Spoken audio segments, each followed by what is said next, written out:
Refugees flooded back into two under-siege Ukrainian cities after a ceasefire aimed at allowing them to leave broke down within hours. Key points. Russia had agreed on evacuation routes with Ukrainian forces for the southern cities of Mariupol and Volnovakha.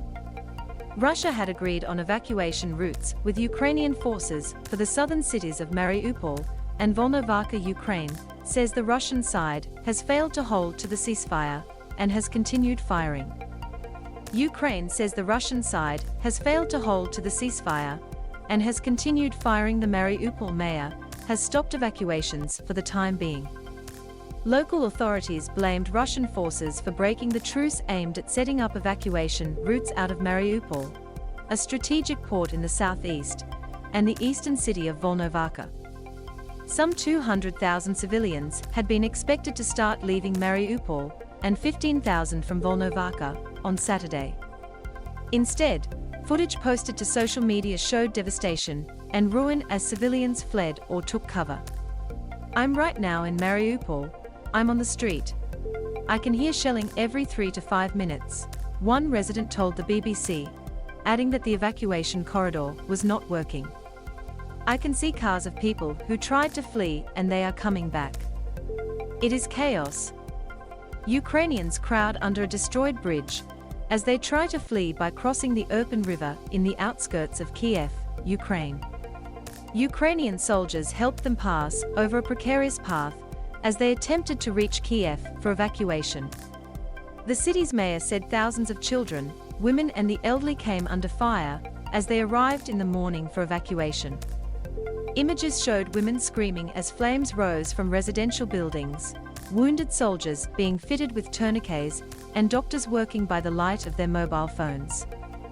The Russian side is not holding to the ceasefire and has continued firing on Mariupol itself and on its surrounding area, Kirilo Tymoshenko, the deputy head of President Volodymyr Zelensky's office, said. Talks with the Russian Federation are ongoing regarding setting up a ceasefire and ensuring a safe humanitarian corridor. While some fled on foot, others remain trapped by the shelling. Russia breached the deal in Volnovakha as well, Deputy Prime Minister Irina Vereshchuk told reporters. "We appeal to the Russian side to stop firing," she said. On the outskirts of the capital Kiev, Ukrainian troops helped a crowd of civilians cross a destroyed bridge. They were attempting to reach the city center to be evacuated by train. As homes in the northern city of Chernihiv burned from what locals described as Russian shelling, one resident accused Europe of merely looking on. "We wanted to join NATO and the EU, and this is the price we are paying, and NATO cannot protect us," she said.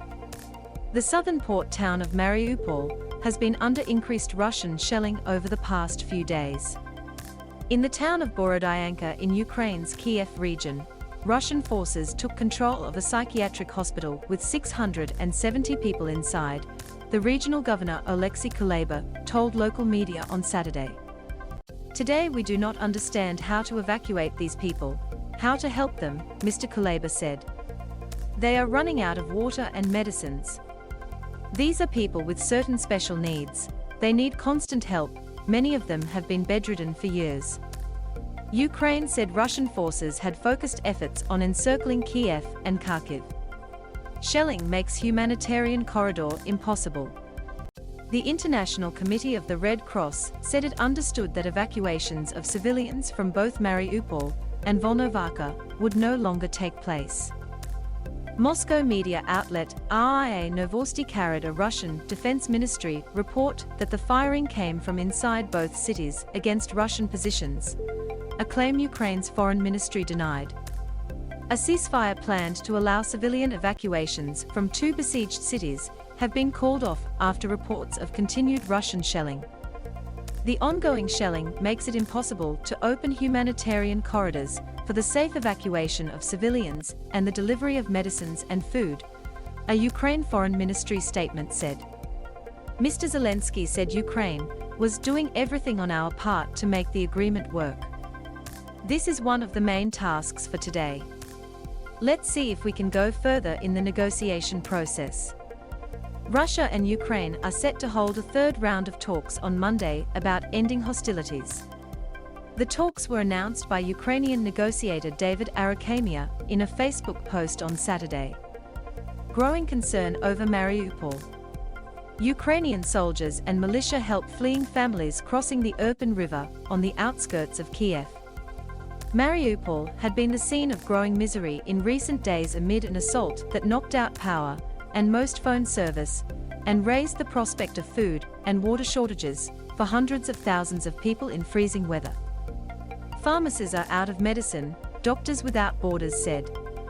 In comments carried on Ukrainian television, Mariupol Mayor Vadim Boychenko said thousands of people had gathered for safe passage out of the city and buses were departing when shelling began. The city is in a very, very difficult state of siege. Relentless shelling of residential blocks is ongoing. Airplanes have been dropping bombs on residential areas, he said. We value the life of every inhabitant of Mariupol, and we cannot risk it. So we stopped the evacuation. As some evacuations halt in the south of the country, Ukrainian soldiers help people in the outskirts of Kiev to flee. AP, Emilio Morinati. Britain said on Saturday that Russia's proposed ceasefire was probably an attempt to deflect international condemnation, while giving itself a chance to reset its forces for a renewed offensive. By accusing Ukraine of breaking the agreement, Russia is likely seeking to shift responsibility for current and future civilian casualties in the city, the British Defence Ministry said in an intelligence update. Putin says sanctions akin to declaring war. Russian President Vladimir Putin said on Saturday that Western sanctions on Russia were akin to a declaration of war, and warned that any attempt to impose a no-fly zone in Ukraine would lead to catastrophic consequences for the world. Western sanctions have crippled Russia's economy and sent the value of its currency tumbling. These sanctions that are being imposed, they are akin to declaring war, Mr. Putin said during a televised meeting with flight attendants from Russian airline Aeroflot. But thank God, we haven't got there yet. Vladimir Putin said NATO imposing a no-fly zone would put it in direct conflict with Russia. Mr. Putin said if the West imposed a no-fly zone in Ukraine, Russia would consider it a step into the military conflict. The NATO military alliance rejected Kiev's request for a no-fly zone on the grounds it would escalate the war beyond Ukraine into a far wider conflict, potentially pitting the United States against Russia. Asked about reports that Russian conscripts had been used in Ukraine, Mr. Putin said none had been involved. He also said the military operation was going to plan. That description was at odds with assessments from US and British officials. British military intelligence said on Thursday that Russia's advance on the Ukrainian capital Kiev had made little progress and encountered staunch resistance. Mr. Putin dismissed concerns that some sort of martial law or emergency situation could be declared in Russia. He said such a measure was imposed only when there was significant internal or external threat.